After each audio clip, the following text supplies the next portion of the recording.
Welcome to the Beehive Marketing Podcast. My name is Shane, and today we have a special guest. That is Mr. Bill Canady, the author of the 80/20 CEO. Bill Canady has over 30 years of experience as a global business executive in a variety of industries and markets focused on industrial and consumer products and services. During his career, Bill has been responsible for leading several organizations through their most important challenges and opportunities, often in complicated regulatory, investor, and media environments.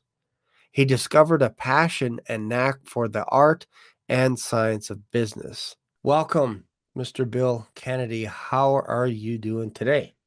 I am doing amazing. First, I want to thank you so much for having me. I'm actually traveling out on the road, so normally I'd be in my little home setup, but today you get me in a hotel out in California, so I'm just thrilled to be here. Awesome. I appreciate that. My journey's been kind of interesting because it's only been a few weeks, really a few weeks. About 4 weeks ago, I came across a gentleman by the name of Alan Dibb who wrote the one-page marketing plan. I don't know if you're familiar with him. I am. Okay. So I decided after I read one chapter of his book to build a YouTube channel for the purpose of interviewing him on my channel. That was my whole goal. Holy cow. Yeah. So I called it the One Page Marketing Podcast Insights. So close. I made it almost identical to his book. So then I thought, you know what? Instead of me waiting till I get 1,000 subscribers or whatever, why don't I just email him and see what he says? So I emailed him and he said, Shane, I appreciate all the hard work and everything you spent into your YouTube channel. I'm flattered, but you got to change the name because my lawyers will just have a field day with all the logos and whatever, right? So I'm like, okay, no problem, Dave. I'll change it. And he said, and for doing that, what I'm going to do for you is I'd love to be a guest on your channel. And I'll also send you an autographed book, which he did. He sent me this book right here, autographed right here. Wow. Yeah, so that was very kind of him. So I called it the Solo Marketing Podcast. And as I was building it, I have a friend that bought some beehives and all kinds of stuff, and I have my wife's nephew is into bees and all this kind of stuff. And I thought, you know what? There's an interesting transition if you look at bees and how they build their beehive, their honeycomb, you can convert that over to business. So I'm like, I got it. So I flipped everything over and I called it the Beehive Marketing Podcast. So that's how that happened. Then I ran into Dave because Alan was interviewing Dave on his channel and he's talking about his book Systemology. So then I read it. And as I was watching Dave's stuff, you showed up.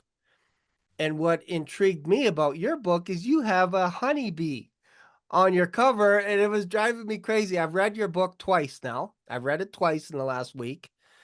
And I've also read this other book that you highly recommended as well, The Coaching Great Habit. book. I love that book. Yeah, so I read this as well because I wanted to get all up to speed on who you are. But the bee thing drove me crazy. Why the bee? What's the significance behind the bee on your cover of your book?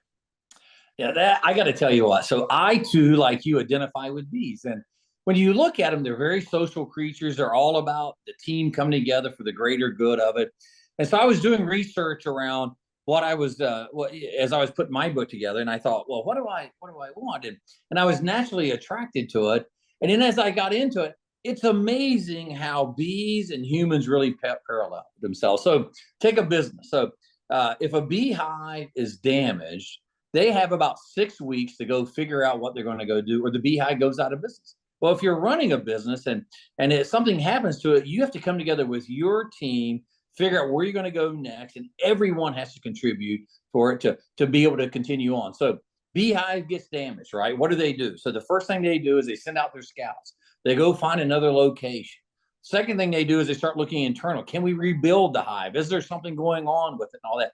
They answer all of these questions. And when they come back, they get in front of the entire hive, if you will, and they have a little dance off. They have this thing that's going where each one, the from the scout seeing what it is to the workers telling how to build it, and they make a decision as a group. What are they going to go do next? And I thought, boy, does this represent exactly the journey that we all go through? As things happen in our business, many of them against things that we never thought we'd have. We have to come together as a team, find the path forward, and together go get that solution. So I thought it just really aligned really well with the journey that I'm on. I love it. I love it. And that's basically what I did was I converted all the analogies, everything that you could think of in regards to bees for my podcast and then also for my website. And I used AI, specifically ChatGPT, to help me build it as well. Because I noticed you guys were talking a little bit about on system hubs. You're talking a little bit about AI, and I thought perhaps we can go forever in the direction of AI and stuff, but I just wanted to just maybe pick your brain on from the perspective of a CEO, because my understanding is you're the CEO of a couple of big deal companies right now. And in your book, you mentioned the idea of when you come in, you're interviewing people and you're checking them out. You're just trying to see, if they maybe fit in the whole cognitive of the beehive, if you will, to try and see, could somebody bring some more value to the table, or do we need to maybe replace this person or whatever? But what you talked about specifically is you come in with more like a vision, and then you have the presidents that basically you hold them accountable to what they, if they have a direction or a decision, you hold them accountable to that. So it's almost like the CEO in some ways is like a queen, and then everyone out, the worker bees are doing all the work. But in regards to AI, there are rumors that some companies are going to try and get artificial intelligence, call them a name or whatever, to run a company. Do you think that's possible in the near future? Wow, there's a lot going on with that question. So I will take it in two parts, if that's okay. Sure, for sure, The, for the sure. first is a process that I use. So, it's funny. I remember getting my first big promotion, and I'm running this company, and it went really well. And the reward for doing good work is you get more work to go do, right? So I got my second company, and I came in and I did exactly the same thing, and I almost killed the company, right? So Oh, wow. so what I learned through the years is what our tools, our processes, we're like carpenters, maybe bees, right? We come in and we have the same tools every time. We got hammers and saws and screwdrivers and all this thing. But we need to know what we're going to go build. What's our blueprint that we're going to go do? Are we building a condo? Are we building a house? Are we building a mansion in the sky, right? And from that simple set of tools and that blueprint, we can go do anything. So as a CEO, right, there's just four simple steps that I go through each time, but the answers are always different. So the first is I need to know the goal. And it's my job as a CEO to pick what that goal is. And typically it's a financial goal. It's just a number, it's quantitative. We can look at where we are on our journey. We can look at the resources we have, and we can make a decision. Is that goal reasonable? Immediately, we look to the people running the day-to-day business, right? Which are, depending on the setup, right? If you're a small business, you're an entrepreneur, and maybe there's 5 key people doing it. If you're running a bigger business, maybe there's 5,000. Who knows? But somewhere in the middle, you have to determine who your leaders are, and you say, given the goal we have, given the goal, what's the strategy to get us there, right? So this is assuming the businesses are existing. The people who have to go do that work, they need to tell you what that strategy is, right? Okay. Because they've got to own it. If you own it, Sean, I'm telling you, it's not going to happen, right? Because they'll come back and go, I never believed in it. It was your strategy, Yes. on and on and on, right? So for us, we need to make sure that we have a strong culture and people know how to use those tools we talked about, and they'll figure out how to go achieve that goal. The third step is they have to reorganize themselves around what that strategy is to deliver the goal. And the fourth step is they have to go start doing this, the execution or the action phase of it, right? So Gotcha. those are our four steps that we come in and we go. So this way we get total ownership throughout the organization. We know what good looks like. We know where we're going. We know how we're going to get there. Yep. Now take AI. AI is a wonderful tool. We use AI in our businesses every day, typically very simplistically. Like if you say, I need to write we've got a Veterans Day coming up and I need a little speech for Veterans Day, I can put in the parameters and Yep. AI can give me a pretty reasonable, somewhat generic speech, and it helps me go do it. And I've done that many times. I still have to put my touch on it. Yep. I don't see it yet where I could load in everything that we have, all the information, and that AI is going to go run that company, right? You Right. still need people like these great people you just mentioned, people like yourself, me. You still need that human touch that says, given the situation, what are we going to go do? Right. AI is not there yet, but the things that we can do, and I don't know if you're familiar with what we call reverse process automation, or RPA, Okay. which is nothing more than just a simple AI. So if you have a repeatable task, Okay. you can feed that in. Every time it sees it, it knows put the email here, it knows send out the document this way. Well, it can get very, very sophisticated. Yep. That stuff is invaluable, and AI is tremendous. But to have someone sitting at the controls running every day, I think we're going, for at least a while, we're still going to want a real person that has real experience there with it. But it's coming, right? And Yep. guys like us, we got to embrace it, figure out the best way to go about it. There's no, I will say this, I don't think there's a competitive advantage in it, because any of that stuff that you can do, Mhm. your competitor can do. So Right. you buy a bigger machine, you can make more cans of soup, if you will, faster. Your competitor can go buy that same machine and they can Right. make the same thing. AI is a readily available product today for $20. I Yep. have ChatGPT in my pocket. Yep. Anybody can pay that same $20. So, Yep. Yep. but the future is pretty bright. No, same with me. I have ChatGPT as well, and I use it for, like you said, all these little things. I actually I was working chat. It's actually quite crazy sometimes. Amazing. It's insane, right? But here is this is I was playing around trying to impress you with 80 the 80/20 principle, CEO, and then combine it a little bit of Van Gogh-ish kind of thing, right? And just mix it up a little bit. That is like Thomas Edison in it. Is it? Yeah, and then it injected. I wasn't sure if that was Sigmund Freud for some reason. Could be Sigmund Freud. Maybe that tells us something. Maybe we got issues, but Yeah, that's exactly. So magnificent. it gets bizarre, right? But like you said, I use it for things like for systems in my business. It's just me. I'm a solopreneur, but I'm reading your books, and including Dave Jennings, Alan Dibb, and Wonderful. I'm applying it. That's what I'm trying to do, is apply it to exactly what I'm doing, and I'm documenting everything so that in case I get hit by a bus, or I decide maybe 3 to 5 years from now to sell the business, that everything is all built in. It's like, here you go. You want to take over my podcast? Here it is for you. Here's how I got authors.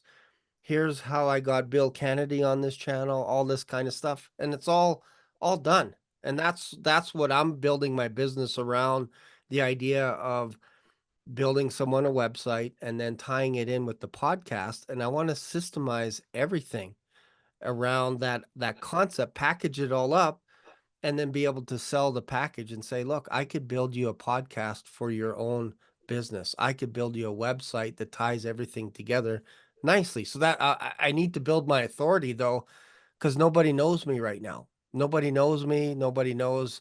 I could have the most integrity in the world, but they don't know me. I have no influence in this space. So I'm building up my reputation and my authority by having guests like yourself here on this channel. That's what That's I'm doing. outstanding.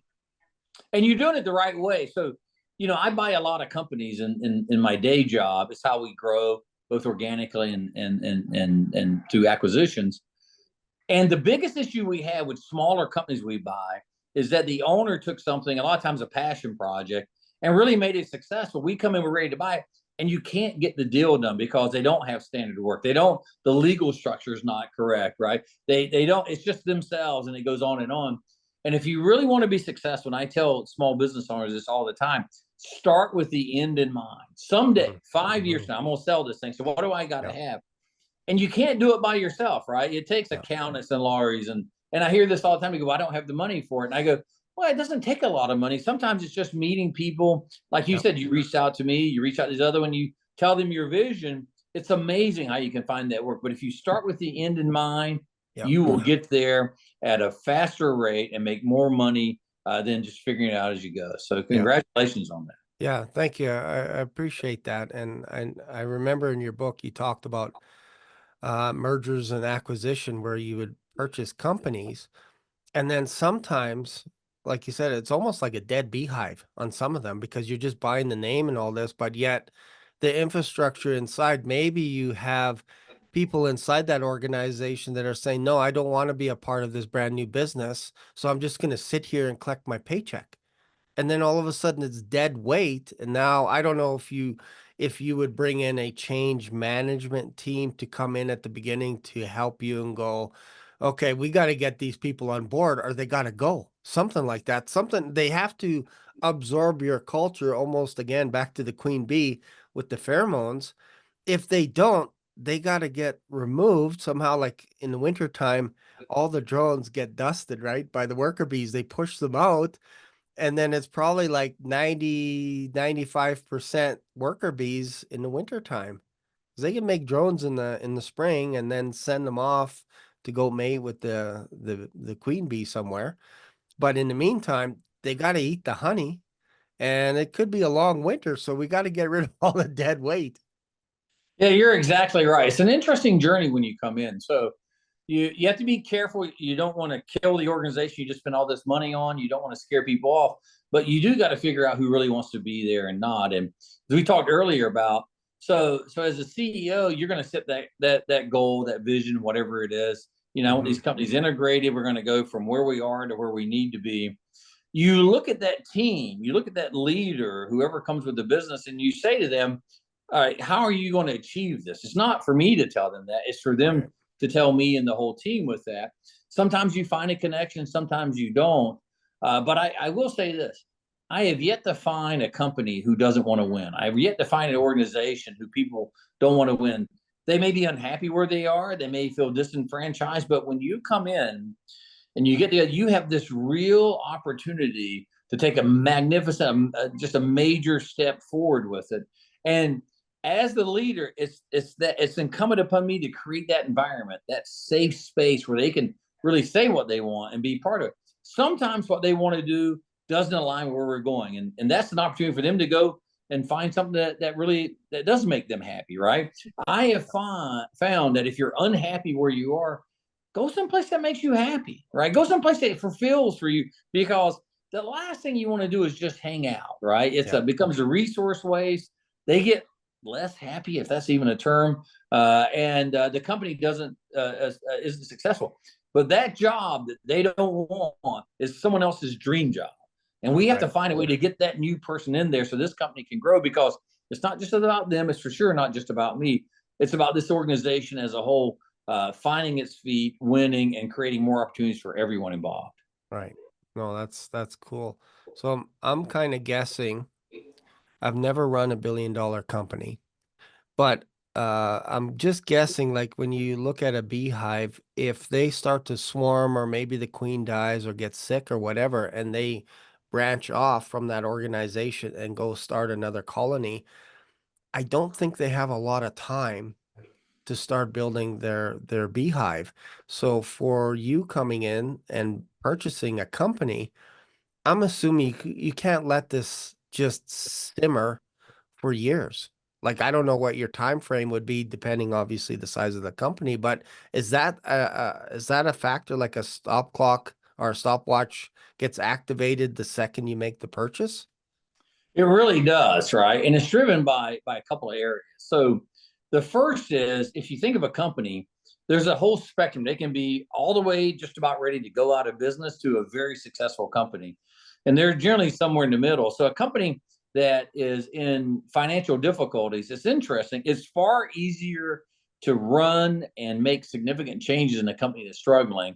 A company that's very successful, it is so hard. They already think they're doing well. The culture is stronger. That success gives them this illusion of we're kind of perfect, right? And I'm Mhm. exaggerating a little bit for Yeah. effect. So as a leader coming in, the more the company's struggling, the easier it is to manage and lead it. right? It's Mm-hmm. just like a drowning man. I say this all the time. You can throw an anchor to a drowning man, they will try to catch it. It's only Mm. going to make it worse for them.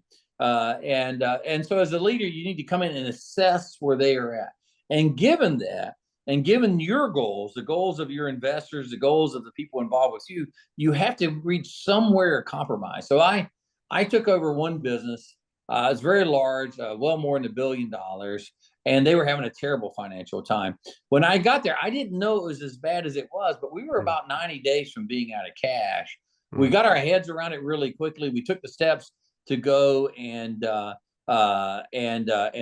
the right actions. The hardest part was convincing the team about how bad it was. And so what we did was just said, look, here's the data. Here's where we are. And this is what we have to go do. Now, you need to decide whether or not you want to be on this journey. And if you do, we're going to have to move quickly. If you don't, that's okay, right? No harm, no foul. But you need to get out of the way. And we're not that quite bold about it, but that is the message that we send. So we show where we are. We invite people to come in. But most importantly, no matter what they say, we want to see the actions, right? We want to see the willingness to come in and embrace. From that, you can move really, really quickly. That company, we were able to get our arms around, get control and command of it. And about 6 months later, we had it on the right path. Tons of work, years to figure it out, but you've got to come in and do the right thing. I always say, if your house is on fire, put out the fire. If your boat has a hole in it, right, fix the hole, so Yep. you can survive for the next day. Right. Gotcha. Is that where he came up with the 100 days? It is. It is. So if you have a company and it's let's say it's in that position where it's struggling, so the moment that you take over, the moment that you show up, you have that meeting, the first meeting, and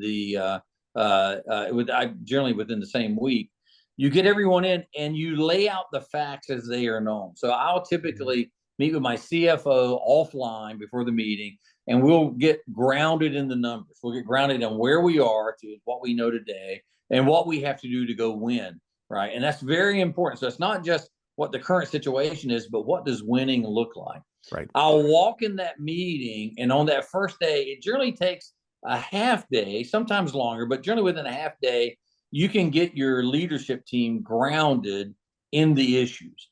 And Right. what you want is you want to make sure that they understand exactly what's going on, and you want them to not only understand, but to buy into what good looks like. That's day one, right? Day two of the meeting, you come back and say, all right, now, given the situation that we're in, how do we fix it? What is our strategy to go, not just to save the company, but to get it to what good looks like? Get it. So if we're at, I'm just going to use 100 because 100%, right? If we're where we are today, we got 100, and we need to go to 200 to be successful. How do we get there? How long? How far? How fast? We ask all these questions. And that team is an expert, right? Remember, they've been living this journey. And if you say, well, look, I've got to double the business in a year, is that reasonable? If they say, well, I'm going to grow at 1% a year, is that reasonable, right? Right. So as the leader, you put out the situation of, here's our current state, here's where we're going.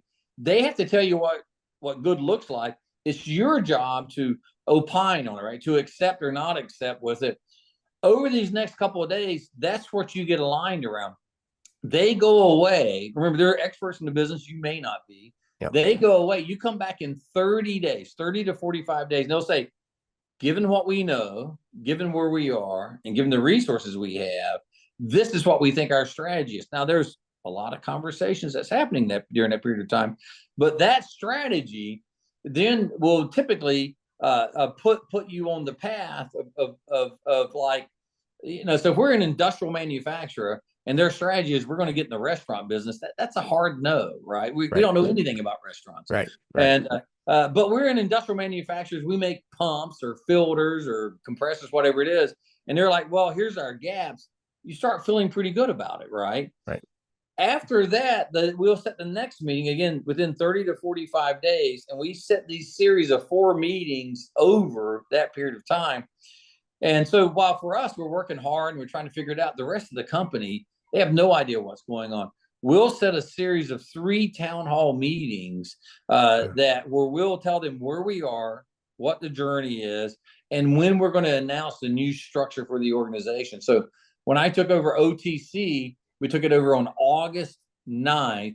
December 16th, we announced out the new organization, the strategy, everything we needed in order to go be successful. When I took over Arrowhead, that was April 10th, and we announced out October 1 was the date. So typically you try to, like we're not going to do it over Christmas. So that was before, the major holidays. Going on a quarter time is pretty good.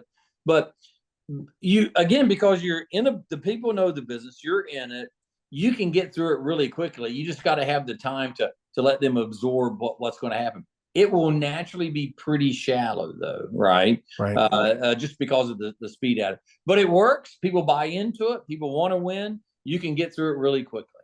Yeah, I like it. It kind of reminds me of this other gentleman here a little bit. This little guy here.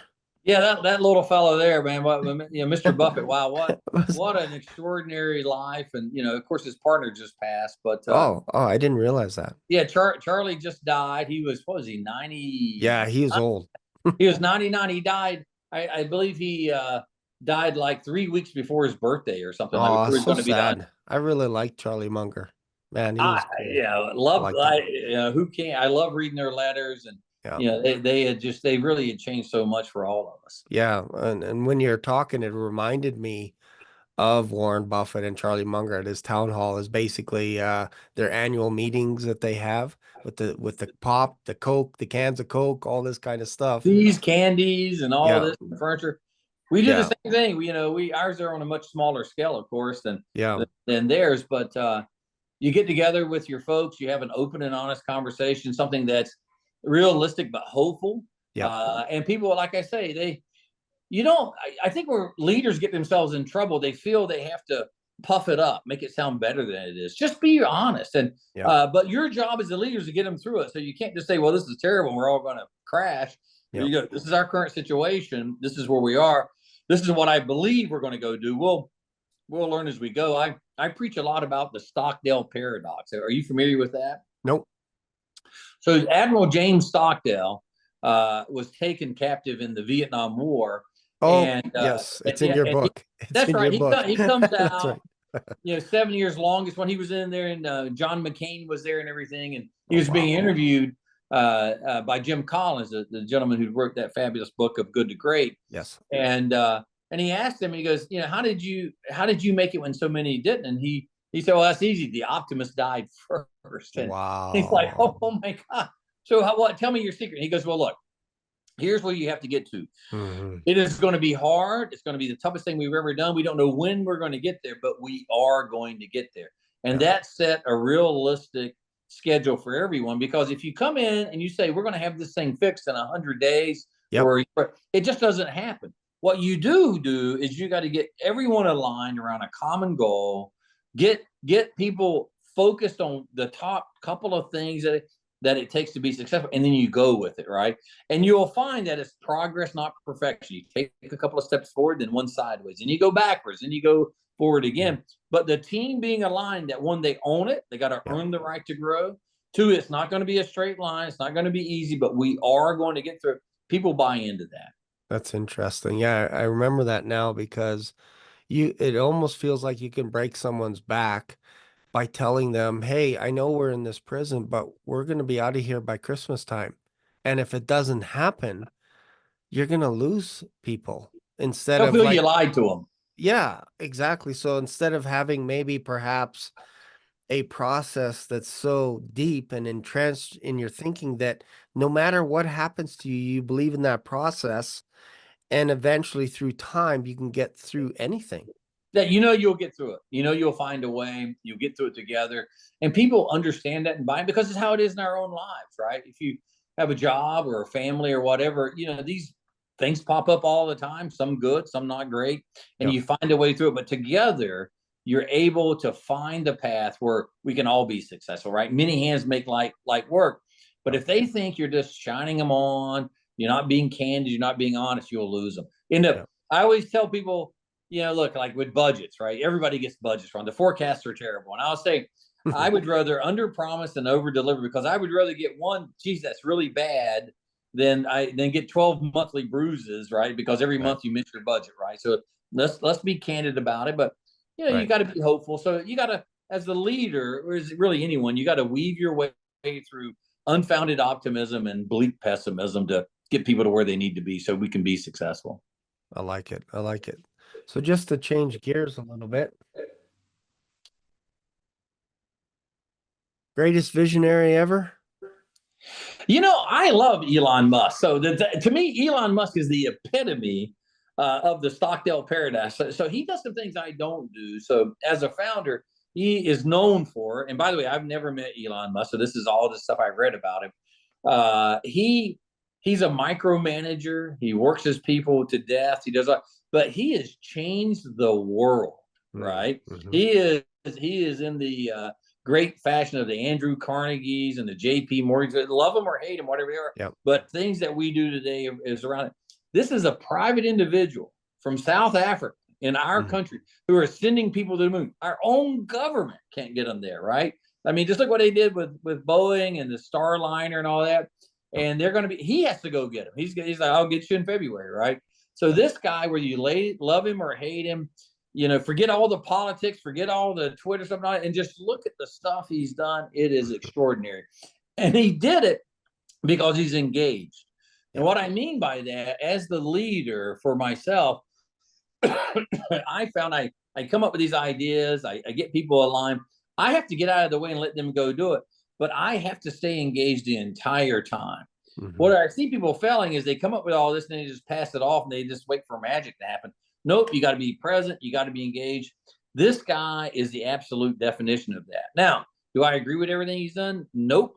Do I think he's changed the world? For sure. Could I have done what he's done? I don't think so. Right. Yeah. But I've learned a lot from him. And, my kids, your kids, all our kids, I mean, he may just send us to Mars. I no longer doubt anything of it. I just feel bad that sometimes some of the things he does makes his life a little harder, but maybe that's part of it, right? If you look back on all these great men and women who've changed everything, they also had some pretty controversial sides, and you'll find that many of them, had tough times growing up, had all sorts of issues they've overcome. It's made them who they are. And he certainly seems to have that when you read all the books about him. Yeah. No, for sure. What's interesting in my realm as a solopreneur is the idea that you get all these silver gadgets and everything out there that will actually make you work less. That seems to be like the attraction for people like myself that are at home. Okay, if you apply this piece of software, if you do this and do that and all this stuff, you're going to work 4 hours a week and you're going to have so much time for your family and friends and you can go traveling all over the world. That's what they're kind of selling us, right? But from the books that I've read, specifically yours, and I think Dave actually asked you the question about is there such thing as work-life balance? If you look at Elon's life, there is none. It's all work, at least at the beginning. Maybe now he could be the jet flying Rolls Royce guy kind of thing, but back then he was sleeping on a couch at his friend's house, and then he'd end up, in the office sleeping there as well, like 20-hour days, 7 days a I week. think he's still doing it. Yeah. So what for you? I know you mentioned like right out of the gate, I think you said something like 6, 7 o'clock in the morning till 6, 7 o'clock at night, kind of in that range, because you, like me, this is where you're almost identical to me, is I have a grandson that just moved to Phoenix, Arizona, and now I'm building this business so that I can go to Phoenix as much as I can. I live in Canada. I live in Calgary, Alberta, Canada. And my goal now, how can I build a business where I can go hang out with my grandson as much as I can? Ah, man, that's a life dream. I too have a grandson. He's a year and a half, and his name's Colin, and boy, he's just amazing. And I'm so blessed to have him and his mom, Hannah, and everything. So it's fantastic. So look, I don't know how people work 4 hours a week and 10-hour a week and all this kind of stuff. So I work all the time, and I like it, right? And so my life is totally blended for I don't have the capability many other people do to separate it. And I'll give you an example. So just back to Elon Musk before. Yep. I think that guy's still working. And I see his kid. He's got this kid named X. I think he has like a dozen kids, but he's got one named X. That kid's all over with him too. So Mm. he's all over the world, out doing whatever he wants to be doing. Seems to be working. But like myself, so this weekend, one of my companies, we sponsor the super motocross events, these games that they have, these races and all this other stuff they do. They had their world championship in Vegas. I was out there at that. So instead of trying to figure out what I'm going to do with my family, I brought my wife with me. So we got to go out there, see that, be part of it.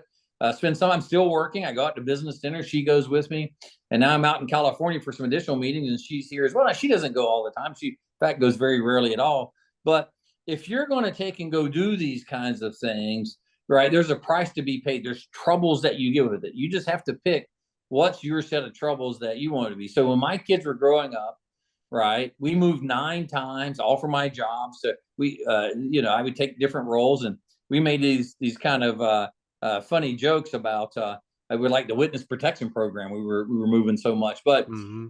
and so some dads and moms, they coach little league and they lead the scout troop. I didn't do any of that. I was in Yeah. Asia, and I was in just traveling and gone all the time. But that's what it took, and that was the decisions I made, and my family paid high prices for that Right. by being gone and moving and things. There was things that we got in return for it, though, right? So they got to go places and do things that maybe other ones don't. So there's no perfect piece. You can't. I don't believe you can do it all. I feel bad for women today because they always remember the song. You can bring home the bacon. You can fry it up in the pan. I don't know how you do it all, right? Mm-hmm. You're going to have to find a way and find partners around you that will allow you to do what you need to go do to be successful. And you're going to have to find things to cover those gaps. Right? I don't mow my own grass. I don't clean my own house. There's people who come, but there's other things I am doing, which is like you said, we travel all the time. Yeah. I hope you get down to your Arizona. That's where you want to be with your grandson Yes. Yeah. or your Scottsdale. grandchild. Yeah, Scott. Oh, Scottsdale. beautiful Yeah. area. Yeah. I've never been there. Never been there. Well, you're going to love it. It's right there by the mountains, and it is absolutely a dream spot. It's just beautiful. We're actually driving down on Friday from Calgary. It's 2,400 kilometers because my daughter has a black lab and we got to deliver it. Well, I do the same thing. So we go up. We live in Florida. My kids live in Indianapolis with their families, and so it's 15 hours. We drive up there, and I'm always hauling something back and forth, and we're always dads, right? And so next is we got the holidays coming up, so we're gonna go up there and spend time, celebrate Christmas with them, Yeah, and truck all that stuff up there. So it's that we're blessed to have it, but like I say, I don't know someone who can spend all their time with their family and work full time. And exactly. there's just a price to pay. Yeah. Pick whichever set of troubles you can live with. Yeah, for sure. And so how close is, because that's Arrow, that's the name of your other company. That's in Phoenix, is it? Arrow? No, well, Oh, we have that's locations in Phoenix. I have Arrowhead Engineered Products. That's in Blaine, Minnesota. Blaine. Okay. All right, and then the other one is a company called OTC Industrial Technologies. That's in Columbus, Ohio. And that used to be Ohio Transmission Corporation. That's right. Yep. And so people who are unfamiliar, you think transmission, think cars, but in transmission and stuff like this is like power takeoff. It's mechanical stuff, right? Okay. That you kind of run the world with. And so yeah, we rebranded it as OTC. One, we are way outside of Ohio today. Yep. And two, transmission power takeoffs, things like that, bearings and all that is a much smaller piece of the business. Today we're really big. We're the world's largest seller of air. So many of these Okay. big factories run off of air as well as electricity. We sell that. We also are one of the largest pump companies in the world as well. So we finishing air compressors and pumping technologies is really very big, and automation is the final piece. Wow, that's pretty cool. Yeah, I just have a couple of questions for you, just out of respect for your time. sure. One question is, do you love golf? I do love golf, but I was playing quite a bit, and then when I took over the second company, I have not played very much. And so most of my golf today is what I call customer golf, right? Gotcha. I go out and do some of that, but I do, but I'm terrible at it. Okay, here's my personal invite. If you come to Canada, to Calgary, for some reason, We'll go golfing. If you're in Phoenix and you happen to be visiting Scottsdale, let me know because I think the next time we're going is in February, might even before because we're flying back and tickets are cheap. They're like a Wow. couple $100 return. So I'm like, boy, I could go every couple of months. Like You really. should go see Yeah. that So grandbaby. yeah, exactly. So that's the plan. And my brother-in-law, I think secretly he uh he says he's moving because he's going to be an associate pastor at a church, right? But I Oh, think that's wonderful. secretly he loves golf more than anyone that I know. He loves Well, golf. he's for sure going to the golf mecca of the United States, right? Scott, you got beautiful courses, and we have a lot of friends who are over in that area, and you're going to love it down there. Whether you move or not, who knows? But I have the neighborhood we live in Florida. Probably 25% are Canadian, and so they watch their calendar very Yes. carefully, so they don't stay outside more than 6 months. They like the day back up there, and for all the obvious reasons. I think mainly health insurance, but Yep. Yes. it's a fantastic thing. So maybe you'll do that same cycle. Yes. Yeah, I hope so. Cause yeah, I'm not fancying the winters here for sure. But yeah, so we covered a lot of ground, but one of the last questions I want to ask you, and take your time answer it, is what's kind of next on your horizon? Yeah, so many things. It's funny. My wife and I, we were just talking about this. So I have my second book is coming out. I believe it'll be out in April. So it would be published by Wiley Publishers. One of the big ones called "Earn the Right to Grow." The Yep. first one was really about the CEO and their team, and kind of a little bit of story of me. This one is really like the year in the life of someone going through it, taking command of the company and turning it around, or growing and doing those types of things. So we're super excited about that. And then just spending time with my grandson. Maybe if I get really blessed, they'll figure out I have another one. It's funny. You start out with your kids, you're like, look, don't have babies, go get all your college, all that. Then one day they show up and you're like, have more kids Have as fast. more. I want them to have like a dozen. Yes, that's a good So number. yeah, so that would be wonderful. So I'm just so blessed with my family, and every all the success I've had. So yeah, so it's just continue to grow these businesses. You put them in a position where we take exceptional care of our team, our associates, be really good partners for our suppliers and customers, and give a superior return to our investors. As I said, on personal side, just man, I'm so blessed, and hopefully the next book will do as well as the first one. So it's Yeah, it's a real joy doing it. that's awesome. And rumor has it you're pumping out a few books this year. One of them that caught my attention, I don't know if it's coming out soon. It's the one, what's it called? The Art of Making Honey. The Art of Making Honey. So this is that book is what started it all, and I still have not published it yet. So it is about a beehive, queen bee, and there's about 7 different characters in the book. Everything from hustle and bustle and Love tussle, it. Love it. and so the queen has died, right?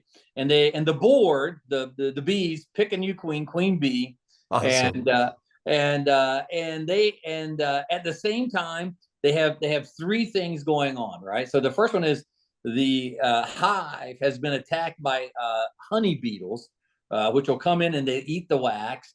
The second piece is they're in this really beautiful grove of flowers, and a developer is putting houses in, right? Is and so the queen is dead, a new one's coming in. The hive, so the factory's in bad shape, and they're removing, the whole area. They have 6 weeks to figure out where they're going to put a new hive at, right? And their customers, which is the honey bears and the honey birds. It turns out there's all these honey things, right? That's Honey awesome. badgers. These are all their customers. They have to convince them to go with them. And then there's a thing called a honey wasp. Have you ever heard this?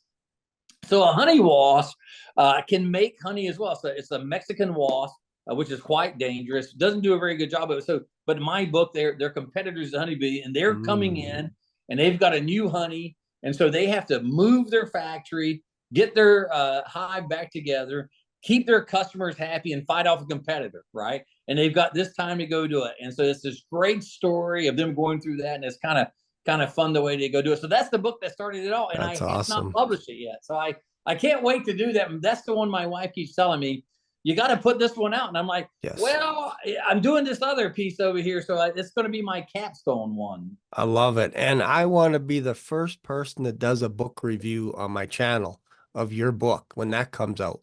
Consider it done. My wife will be so thrilled to get it because this is her favorite one. So Oh, everybody nice, loves the nice. piece. That's awesome. No, thank you. I really do appreciate your time. It's been awesome on here. I Well, love it. this is a real honor and pleasure with me. I'm excited you started this new adventure.